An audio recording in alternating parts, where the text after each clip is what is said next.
भाजपचे आमदार नितेश राणे यांनी पुन्हा एकदा उद्धव ठाकरे आणि संजय राऊत यांच्यावर अत्यंत बोचरी टीका केली आहे।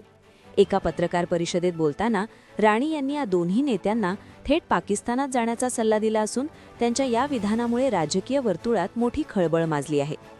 व्हायरल होत असलेल्या या व्हिडिओमध्ये नितेश राणे म्हणत आहेत की आता दोन्ही भावांनी एकत्र बसून संध्याकाळची इस्लामाबादची फ्लाईट पकडायची आणि पाकिस्तानात जायचं। तिथे जाऊन मग त्यांनी अल्लाहू अकबर म्हणत राहावं।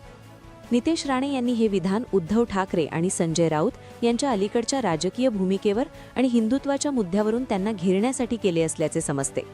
राणे यांच्या मते शिवसेना गटाची सध्याची भूमिका ही विशिष्ट समुदायाचे लांगुल चालन करणारी आहे, म्हणूनच त्यांनी अशा शब्दात त्यांचा समाचार घेतला। नितेश राणे यांच्या या विधानानंतर शिवसेना उद्धव बाळासाहेब ठाकरे पक्षाकडून संतप्त प्रतिक्रिया येण्याची शक्यता आहे। यापूर्वीही राणे आणि ठाकरे गटात अनेकदा शाब्दिक युद्ध रंगले आहे, मात्र पाकिस्तानात जाण्याच्या या नव्या सल्ल्यामुळे हा वाद आता आणखी चिघळण्याची चिन्हे आहेत।